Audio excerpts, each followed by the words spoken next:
Welcome to the Mayo Clinic Human Optimization Project, where we're creating the blueprint to help you become the best human you can be. I'm your guide and fellow optimizer, Christopher Camp. Failure is tough. It's uncomfortable, it's painful, and it takes a toll on all of us. If we're really honest with ourselves, we all experience failure on a near daily basis. Sometimes they're small, but some failures can be more substantial and have real impact on our lives.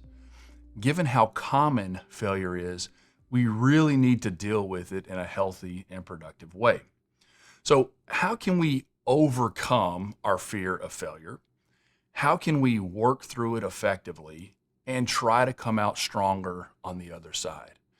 Well, these are some of the questions that are going to guide our discussion today, which is titled Dealing with Failure, a discussion about processing, understanding, and growing from setbacks.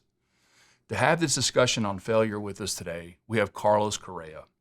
Carlos is originally from Puerto Rico, and he is a shortstop for the Minnesota Twins in Major League Baseball. He was the number 1 overall draft pick in 2012, was the American League Rookie of the Year in 2015. He's a World Series champion, a 3-time All-Star, a Gold Glove winner, and a Platinum Glove winner. And above all of that, he is a very loving husband and loving father and a big fan of Stoicism. So excited to have Carlos with us today to have this discussion. Thank you. Thank you for having me. It's a pleasure. So the 3 big questions we're going to try to tackle during our talk today. Number 1, what does failure really mean and why is it such a universal experience? Number 2, why do so many people struggle with failure and what mental and emotional barriers keep us stuck?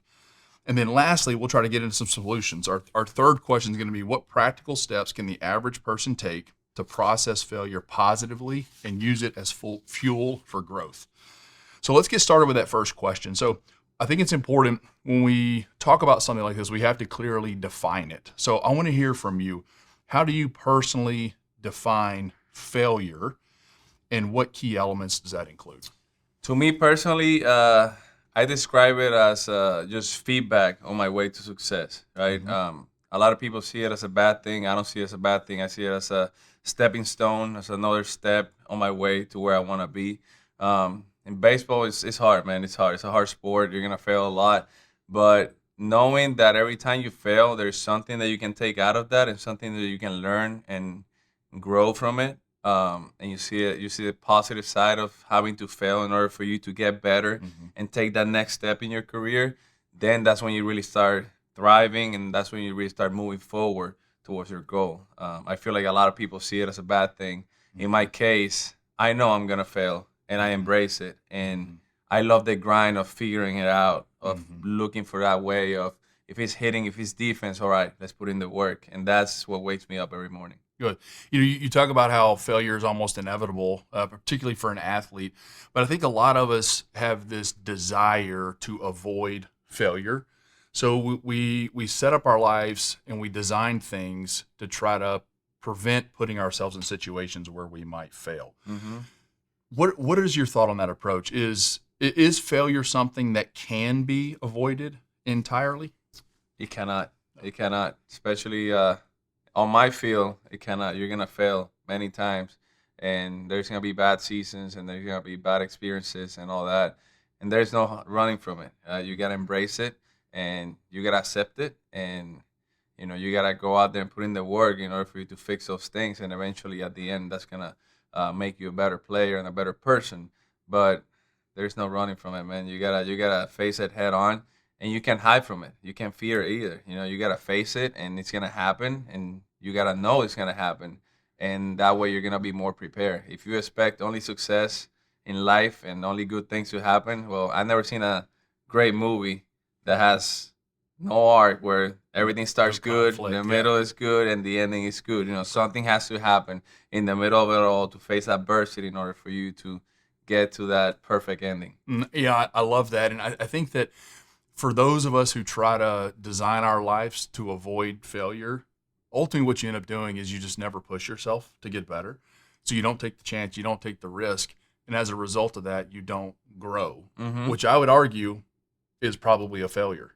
right? Yeah. Not putting yourself in a position to actually grow probably is. So even if you try to run from failure or avoid it, you're still going to hit failure just in a different direction than maybe what you anticipated. I completely agree. I think you won't live the life that you want if you're not gonna take risk, and if you're not gonna go out there and put yourself in a position where you might fail, but something good will come out of that failure. And like we said, so many experiences in life when you fail, and if you use it as fuel instead of poison, then you end up being so much better for it. And it's not only in sports; it's in life itself, right? And relationships and the way you communicate with people around you and your teammates and all that.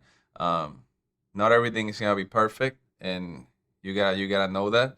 And then when you're talking to people and you're embracing people and family members and all that, it's in all aspects of life that works. Hmm. You mentioned that you embrace failure, you expect failure, you plan for failure, so it's part of your plan. But I know you well enough to know that at the same time, you also have incredibly high goals for success. So not only do you plan for failure, but you also plan for a lot of success. And I know that you personally set some very lofty goals for Very. yourself. Yeah. Can you tell us a little bit, what are some of those goals that you set for yourself? How, because I want the audience to understand how high these goals are that you set for yourself. And then I want to talk a little bit about how do you approach it if you don't achieve those goals. So let's say, for instance, if you're saying I want to win a World Series, if you don't win the World Series, do you consider that to be a failure? So what are the goals, and then how do you approach it if you don't achieve them? So for me, the goals that I set out the bat will be winning a World Series. That's a team goal. And then I want at some point in my career be an MVP.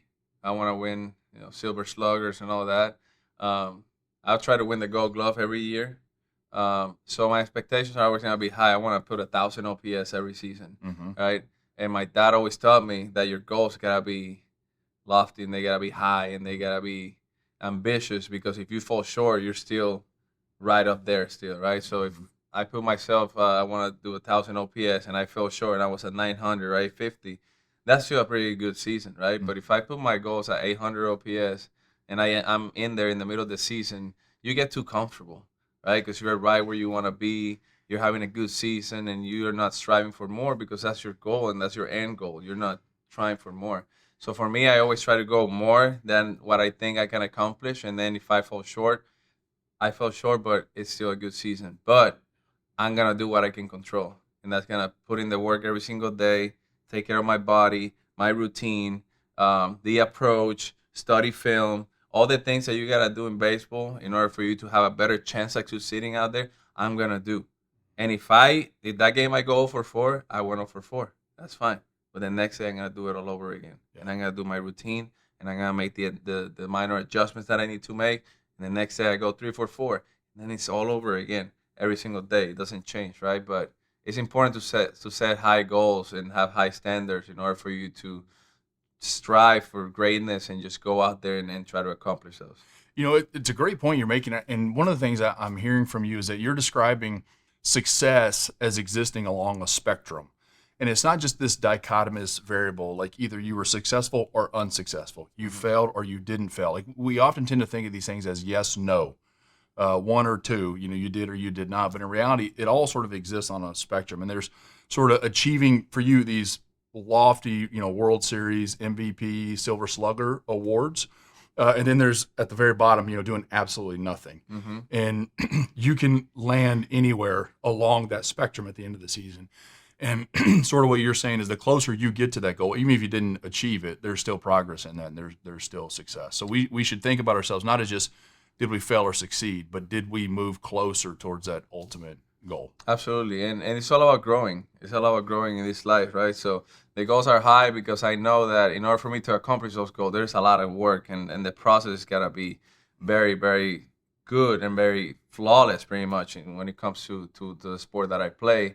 When it comes to taking care of your body, right? You cannot take any small steps. It's got to be all in, right? And it takes hours out of the day, but it's what you have to do if you want to accomplish those goals. So it helps me grow as a human. And when you talk about failures, injuries and all that, right? It happens. And now that this is gonna be my 11th season in the big leagues, I've gone through some injuries in my career. And every single injury has taught me something about my body, and it's taught me how to take better care of my body. And I have 2 boys now, and I know what the routine looks like for you to not have to go through all these steps that your dad had to go through. So in order for me to learn all these things, I first had to fail. And when I was young, I would just show up to the field and just hit. Just literally just get to my locker, change, grab the batting gloves, grab my bat, go to the cage, take 50, 60 hacks, all in. And then my back got hurt. And then I started looking for information. I started seeing doctors. I went to LA, met these doctors, and they explained to me, you cannot just grab your batting gloves and go straight to the cage. Like that worked when you're 16, 18, but when you're 25, that's not gonna fly anymore, right? So then I started researching what exercises I can do. The doctors had gave me all this, the mobility, the core strength, all that, and that made me understand that in order for me to stay healthy, I gotta do all these things in order, and I do them every day, right? Same with my foot. Now I learned that fascia training is a thing. I didn't know that was a thing. I never worked out barefoot. I never worked on my toes. I never did any of that, right? So a whole off season of research because I don't want this to happen to me again. What did I do? Got into fascia training. UFC has a champion that has this Chinese doctor. It's all about fascia training. Get on a phone call with him. Let's talk about fascia training. And it's all about strengthening your toes, making sure you're working out barefoot, walking around the house barefoot, and all these exercises that I had no idea existed. But I had to go through the tough times to learn that this is the way. And the obstacle became the way, right? And I had to deal with it my whole season, play hurt. And now I'm in a spot where I feel good about my body, where I also understand it a lot better. And that's going to help my kids along the way. I love it. I just noticed a subtle little stoicism, Marcus Aurelius quote that you dropped in there. Very impressed. And I do think that dealing with failure and stoicism, there's a lot of overlap between those two, which I think, I know that's been something that you've really prided yourself on, is your mental approach, that your deeper understanding, sort of the philosophical approach, and how much you've studied stoicism, which I think is fantastic. I want to ask you a little bit about, there are certain situations where failure is expected and anticipated by everybody, and other situations where it's not. And I think it can be challenging to handle failure in those different circumstances. So, for instance, if we talk about your world, when you're as a hitter up to bat, the expectation is you probably will not get a hit at least 70 to 75% of the time. So high rate of failure as a hitter.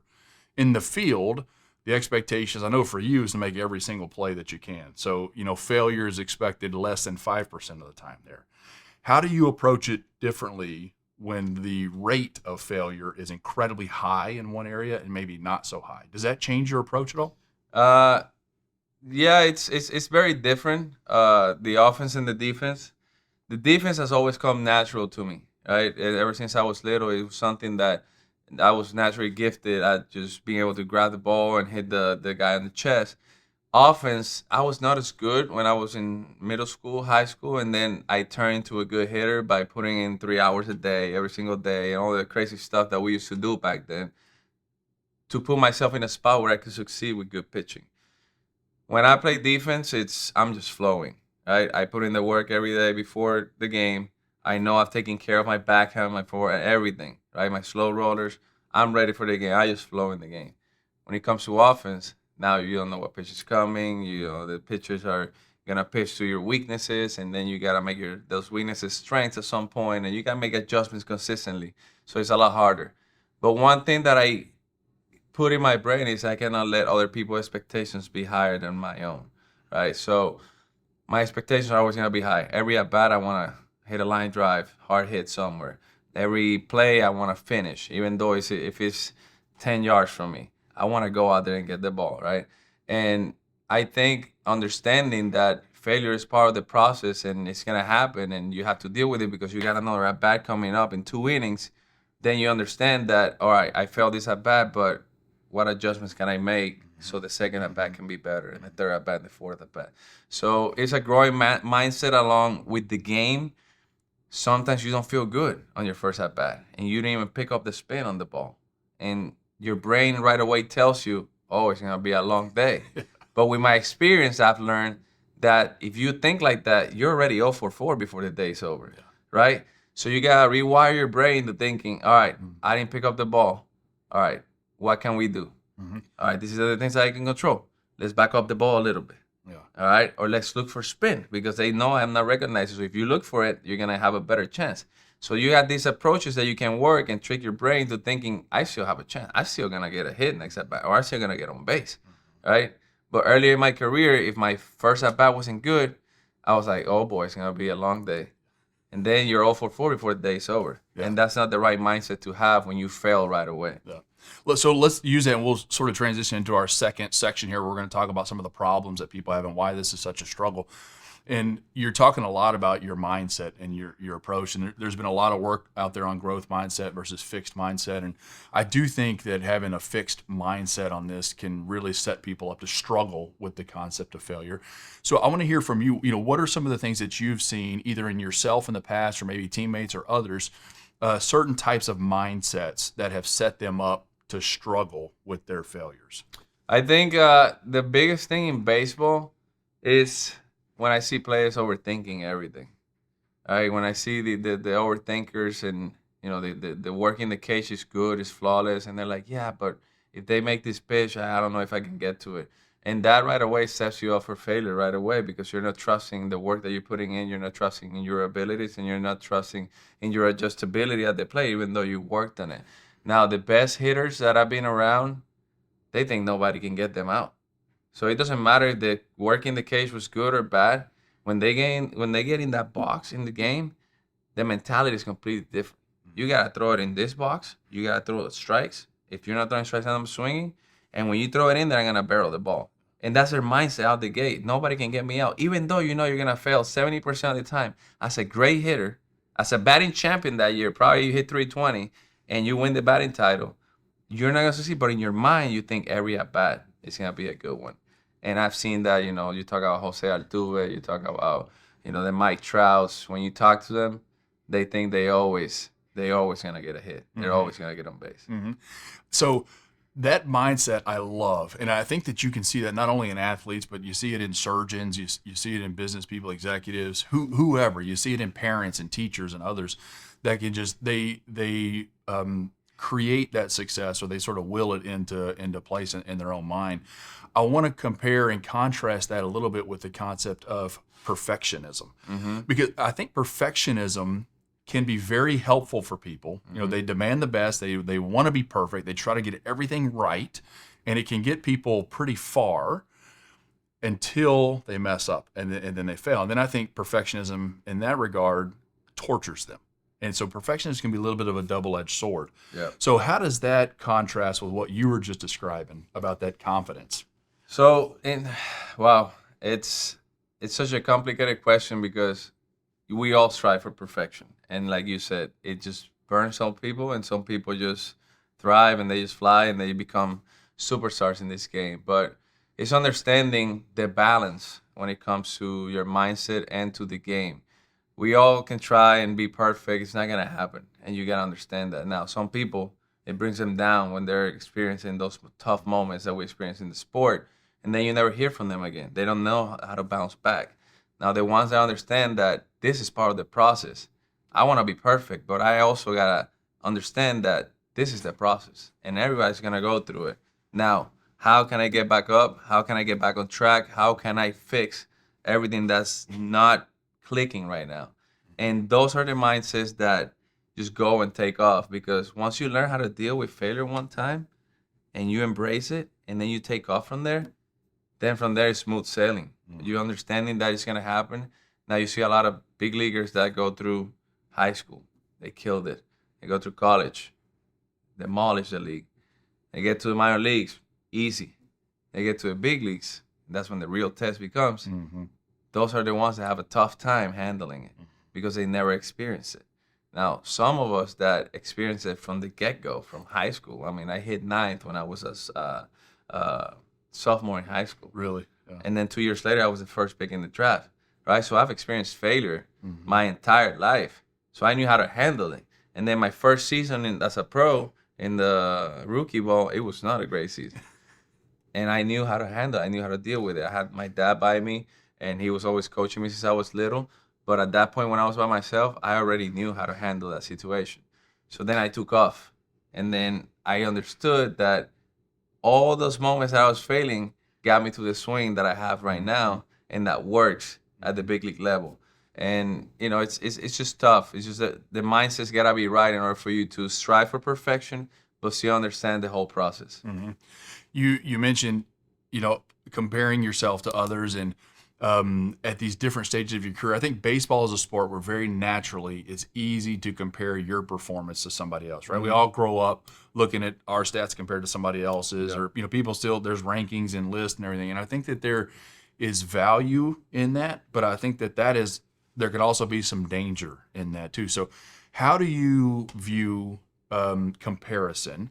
In what ways is it helpful, and in what ways is it harmful for you? I see it as a healthy competition, as to where if I see somebody performing better than me, pushes me to keep working and try to make the adjustments necessarily to just get to that level. As to where there's some people that see it as envy or jealousy, and they're wishing these players harm, and they're wishing these players, that they don't have success, and that's not the type of mentality to have. You want everybody around you in your position to have success, because that's gonna level you up, and that's gonna make you work even harder, right? Like when I see young guys like Bobby Witt and Gunnar Henderson and those guys taking over the league in my position, I admire them. I admire their work since they got to the league. I remember having a conversation with Bobby. He asked me for a bat and a signed jersey, and that was his first year in the big leagues. And I told him, "You're asking me for this now, but I'm not the one that's gonna be asking you for it later, because I understood the level of talent that he had, and I admired it right away." And I even told him, "You're gonna be my kid's favorite player," and my kid was 1 year old at the time. But I understand that he's really gifted. He's really talented. He's gonna be one of the best players for years to come, and I admire that, and he makes me want to perform better. So we can just go out there and compete against each other and just have a good time. And then we see each other at the All-Star game, and then we're having a chat, and I'm trying to pick his brain, and he's asking me questions, I'm asking him questions, and we all grow together. And I think that in this sport specifically, there's a lot of jealousy and envy, and that doesn't fly well with me. Well, I think that's phenomenal too, and it's great if you can be somebody who loves your craft so much that you just want to see it done well, and you want to see it elevated, and you want to see it done to a degree that it's never been done before, even if that means somebody else is doing it. That still inspires you to be better, rather than making you feel less Exactly. about yourself. Has Bobby gotten you that bat and jersey yet? Signed bat Oh and yeah. jersey? Okay, Oh yeah. good. So the debt's been paid. Yeah. You guys are even It's now? phenomenal. Yeah. All right, good, Yeah. good. All right, so I'm going to shift into He our. also sorry. He also took a picture with my kids. Oh, good, They good. loved it. They loved Good. it. They got his jersey and everything. All right, so- are they his favorite player? Yeah. Yeah. Fantastic. So let's shift into our third section, where we're going to start talking about some practical applications. So some steps that people can actually take and try to do in their lives to help them process failure a little more positively and maybe use it for growth. So, in your opinion, do you think we can teach ourselves to look at failure differently? And if so, how do we do that? Absolutely. Absolutely. For you, first step is surround yourself with the right people. You gotta surround yourself with people that want to be great, just like you. You want to surround yourself with people that have high standards, and that are gonna give you the right advice, right? And when I see a teammate taking failure the wrong way, I'm there to pick them up, and I'm there to give them feedback, and I'm there to talk to them about what they're feeling and about how to get out of it, right? And there's just people around that are not gonna care, and that's fine. Not everybody's gonna be the same, but I think surrounding yourself with the right people is gonna help big time. And the other thing is reading. You gotta read. You gotta do your own research. There is so much information out there nowadays. You got Google, you got AI, you got books. You can go to Barnes and Nobles and just read about all these things. And I'm big into stoicism, just like you. And if you truly focus on the things that you can control, you understand life a lot better. And the things that you can't, just let them go. And for me, that's just key. Surround yourself with the right people. Read, look for information, and just have that growth mindset. Keep growing. Every single day. Grow. That's great. And I would also add to a couple other things to add on to that. I think oftentimes if people fear failure, you need to step back a little bit and ask yourself, what is it that you actually fear? Is it, if you think that you're going to fail in this, are you worried about mostly how are you going to look? That's commonly what it is? You think you're going to look bad? Is it that you've made the mistake and you've tied your identity as a person to your performance, and you think that if I fail at this, then that steals from my identity or what I am as a human being, that it degrades me? I think that's another.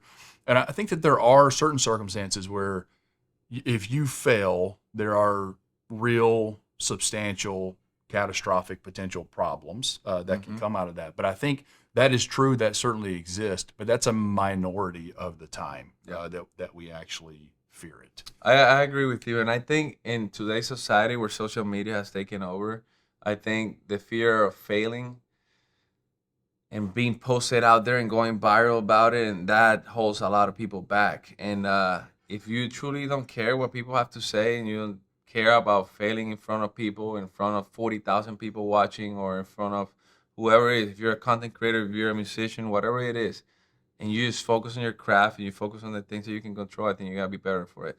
I mean, I see now my brother for life, Jose Altuve, transitioning to left field, and he's failed in a couple plays, and everybody's posting on social media, but he's not gonna let that bring him down. Right. I know him. Right. He's gonna go to left field tonight again, and he's gonna put in the work in practice, and he's gonna work until he figures it out. It's a new position. It's hard to do, but he's not scared to fail. He knows he's gonna fail. It's part of the process. We talked about it. It's just the feedback that you need in order for you to get to where you want to be, right? So that's telling him, okay, I need to work on this place. As opposed to see, oh, I'm all over social media. Everybody's talking about me. How it's a mistake that I moved here. No, you see it as the feedback that you need to get better, and he's gonna be better for it. And it might not be in a week, it might not be in a month, but through the course of the season, we're gonna see a lot of improvements. And I think that's important to know. I think anytime I'm looking at doing something new, or I'm talking to somebody who's doing something new, and I'm worried about failure, or I know that failure is inevitable, a few of the things that I try to do is say, is there a way I can take this failure and reshape it or reframe it? Ultimately, I think if we're going to fail, we need to try. We know that it's going to happen. It's best to fail quickly. It's best to fail small, have a smaller failure rather than a big one. And it's best to do it in a safe way. So what I'm talking about that is something like you take, for instance, what I do for a living as an orthopedic surgeon.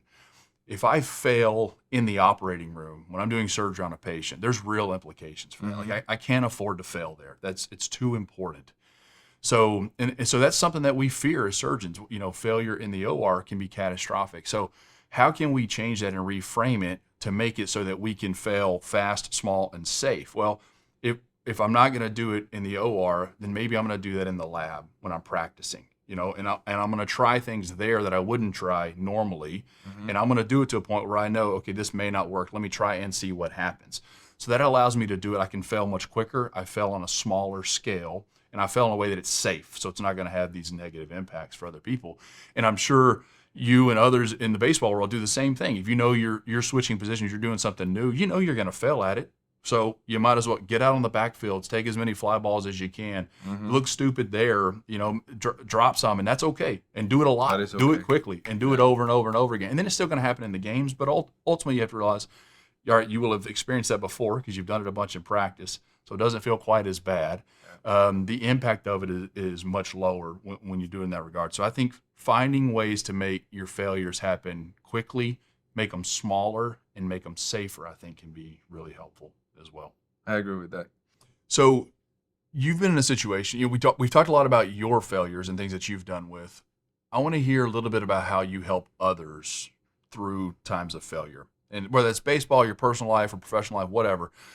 What are some pieces of advice or recommendations you would give to somebody who has just had a large failure of some sort in their life? How would you help them through that? Well, working with a lot of men in a sport that you're gonna fail a lot. There's a lot of times where you gotta have those deep conversations, tough conversations. And from my time with the Astros, I can remember calls and dinners and just conversations with Altuve and Alvarez. And sometimes your swing doesn't feel good, and you have a bad week, and expectations are so high on you to just perform and MVP level and all that. And somebody has to talk to you. And it's got to be somebody you trust, right? And you create this bond with your teammates throughout years and throughout time that nothing can break them, right? And that's where I come in, and we'll be on the plane and we'll talk about it. And my advice will always be, if it's hitting, you're a good hitter, right? You've always done it. You're going through a rough patch. So what's stopping you is your mind, right? This is a mental block that's happening that's not letting you perform to your full potential. You're overthinking, you're guessing too much, you're not letting your body flow. And I remember talking to Alvarez one time, and he was like, "Hey, I don't know what to do right now." So I went to Fangraphs real quick. I checked his stats, and I told him, "Hey, you're a power hitter, and you have a 2% walk rate. If you don't walk, they don't have to throw you strikes. So you're not gonna hit for power if the ball is not in zone." He's like, "You think that's it? Like, there's not something wrong with my swing?" I'm like, "There's nothing wrong with your swing. You're just swinging at everything. So you gotta be more selective. You gotta be selectively aggressive. If you don't swing the next game, I guarantee you're gonna walk 3 times. Next game we go to play the Blue Jays, he walks 3 times. He looks at me. Next day he goes deep, and then he takes off for the rest of the year, 980 OPS, and it was insane. He gives me a bottle of wine. He gives me a hug, and he's like, "Oh, thank you. Like, I didn't know what to do, but like, you really opened my eyes that it was not my swing. I thought I was focused on my swing, but it was more of my approach." And that's just him 1 year into the league, right? He's trying to figure everything out when the league is making adjustments to you. So those are the things that I come in and I try to help my teammates, not only mechanically and fielding ground balls and all that, but also the mind sometimes obstructs us from the things that we want to do. And then there's a thing about family. There's a subject of family and, problems with your wife or, about the kids and all that. And we always talk about these things in the clubhouse because we're a family and that we spend so much time together. So, I try to share the experiences of things that have worked for me and my wife and me and my kids. And we share knowledge with each other. And I think that the feedback helps a lot because sometimes there's conversations that you don't have with many people. And once you start having them, you figure out that it happens a lot. Yeah. Like, for example, when my wife was pregnant, she had 2 miscarriages, and we were devastated and all that. And the more I talked to my teammates, 90% of them had at least one. And I was like, "Wait, what? So this is something common?" Or I was like, "Yeah, it happens to a lot of people." And I'm like, "Oh, okay, I didn't know that." But if I don't have those conversations with people I trust, then I would have thought that I was like, what is going on? The end of the world. You know what I mean? And it's a tough situation to be in, but when you talk to people and you get to get their perspective, I think it makes you understand things a lot better. Yeah. It's amazing how if you truly know somebody, you truly understand them, you actually care about them, how much value you can add when they are going through whatever struggle it is, athletically or professionally or emotionally.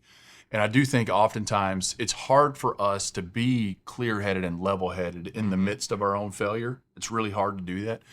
But oftentimes when you can bring somebody else in to help you work through that, it can be really helpful because they'll be much more objective, much more level-headed about it. It can be really challenging for us to see it. And I think that's helpful, and it not only help us work through the failure, but also kind of process it and understand it. I think sometimes we tend to catastrophize ourselves, right? When I've messed up, it's the end of the world.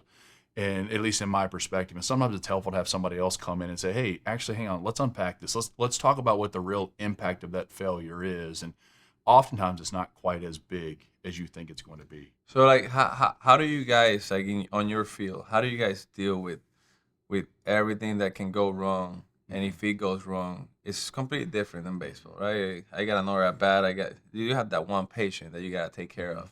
And how do you guys like talk to each other and make sure that it doesn't happen again or you get better? Yeah, it is a huge challenge, but in reality, it's actually not that much different than baseball. One of the things we try to do is set up a culture at baseline that allows for you to talk about that, because there's always this tendency. We're all proud, we don't want to admit mistakes. We don't want to admit failure. So you have to make talking about problems and failure normal. You have to normalize it first. So we actually set up like regularly scheduled conferences. So, where I work once a quarter, we meet and we talk about all the things that have happened or gone wrong. And some of it's small, little silly stuff. And if you saw it, you think, oh, that's silly. Why are you talking about that? But then some of it's big stuff. But it's just a regularly scheduled meeting that we have once a quarter where we review everything and we say, all right, what didn't go well? What can we do better? So if you sort of schedule that ahead of time, it just becomes normal. It becomes a part of the culture. And same thing as you talked about when you reach out and you talk to your teammates and you find, oh, this has happened to you or you've experienced this as well. Same thing for us too. We talk about, hey, I had this problem happen or I can't figure this issue out. Can you help me? And very often when you do that, you realize, oh, you've been through that too. You've understood that too. You've had this perspective. And so we talk to each other as much as we can. But I think that the big thing that's happened in medicine that's been helpful about it is normalizing the discussion around failures and problems. And then trying to help enact plans and changes that will improve it in a non-judgmental way. So you have to make it okay to talk about it. And then you got to do a good job of sort of analyzing the situation. So we have processes that we go through to really break it down in detail. And then we put those plans into action to try to make sure that problem never happens again. Yep. So in a lot of ways, it's similar to what you all are doing. It's kind of like marriage, communication. Very much, yeah. And a lot of it, too, is sort of pre-deciding. So you just say ahead of the time, I know we're going to have problems. I know this is going to be an issue. And if this goes well, whether it's surgery or baseball or marriage or whatever, you say, all right, if we are successful, this is what I want it to look like. If we fail, this is how I think we might fail, and here's what I'll do about it. Mm-hmm.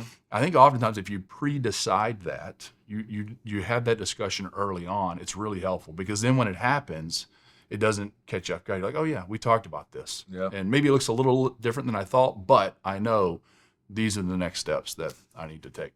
Well, Carlos, this has been a phenomenal discussion. I love it. I always enjoy having these conversations with you. I learn a ton every time, so I really appreciate you chatting with us here. I'm the one that's learning every time I chat with you. All right. And thank you for having me. Yeah, you got it. Well, let's summarize what we've talked about here. So I'm going to start just kind of talking about my biggest surprises or learning points. And I think one of the biggest things I picked up in our conversation was early on you talked about how you don't see success and failure as an all or nothing thing. It's not just a yes or no, and that you set incredibly high, lofty goals that are literally the highest that can possibly be achieved. And then your goal is to get as close to that as possible, and that it really exists on a spectrum. You have ultimate success here and you have failure here, and your goal is to constantly move towards success, away from failure, and don't just look at it as a simple dichotomous variable. I think that was a big take home for me. The second, you talked a lot about your teammates and your family. I think having other people involved, so if you have a mistake or you have a failure, getting people that you care about, get them involved, talk to them, help them, or allow them to help you process it and kind of understand it was another really big take home for me. So those were great. Now I'm going to give you a chance. We outlined the 3 big questions at the beginning, and we talked about it now for over half an hour. I'm going to give you a chance to answer those kind of in a short, succinct way. So our first big question, what does failure really mean, and why is it such a universal experience for all of us? Yeah, so like I said, for me, it's just that feedback that you need in order for you to get to where you want to be. And, it's hard for a lot of people because we don't understand or comprehend that you need to fail. Mm-hmm. It's part of your success, and it's what's going to make you better. I think we should replace that term failure with feedback. You're right. Yeah. That's what it is. Failure is just another type of feedback. It is. The second big question, why do so many people struggle with failure, and what different mental and emotional barriers keep us stuck? I think it's just lack of knowledge, I would say. Lack of knowledge is why we struggle with it. Once you understand that you got to embrace it, and it's part of your life, it's part of who you are and who you're going to become, then you're going to end up better for it. And surround yourself with the right people that are going to help you understand why failure is so important. Good. And that was my third question is going to be, what practical steps can the average person take to process failure positively and use it as fuel for growth? And one of the things you said, I heard you say, improve your knowledge, surround yourself with the right types of people. Those are my 2. I surround myself with people that I truly love and respect, and I know they got the best interests at heart. And it's also people that want to keep growing every single day. And I also look for information. Whenever I have doubts and whenever I have questions about something, there's so many resources out there, books, internet, whatever it is, people that you can talk to and learn from. Get good info. Great. So we always like to end this with a call to action or a challenge. We want to try to help you put these different techniques and tips into practice and actually start to see some improvement in your life. So Our challenge after this session is, well, I want you to think of something that you're afraid of failing in, or a failure that you're worried about. And if you're honest with yourself, you should be able to come up with a long list pretty quickly, because we all have a lot of them. And first, ask yourself, why is it that you're afraid? Is it because you think you're going to look bad? Do you think that it's going to be a mark against your character or your identity as a person? Or does it have real implications for somebody else in the life of someone? So if any of those things are true, spend some time processing that, and then ask yourself, is there a way you can take that failure and make it so that you can do it in a smaller fashion, do it in a faster way, and make it more safe?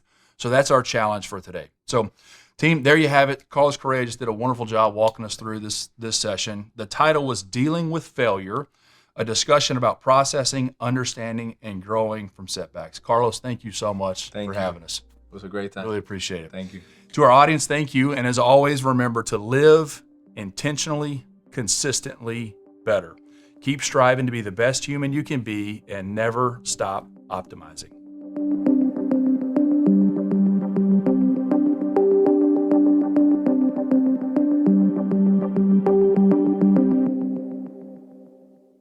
This podcast is for informational purposes only and should not be relied upon for medical or legal advice. Always consult with a qualified professional for any questions. The appearance of any guest does not imply an endorsement of them, their employer, or any entity they represent. The views and opinions are those of the speakers and do not necessarily reflect the views of Mayo Clinic. Reference to any product, service, or entity does not constitute an endorsement of or recommendation by Mayo Clinic.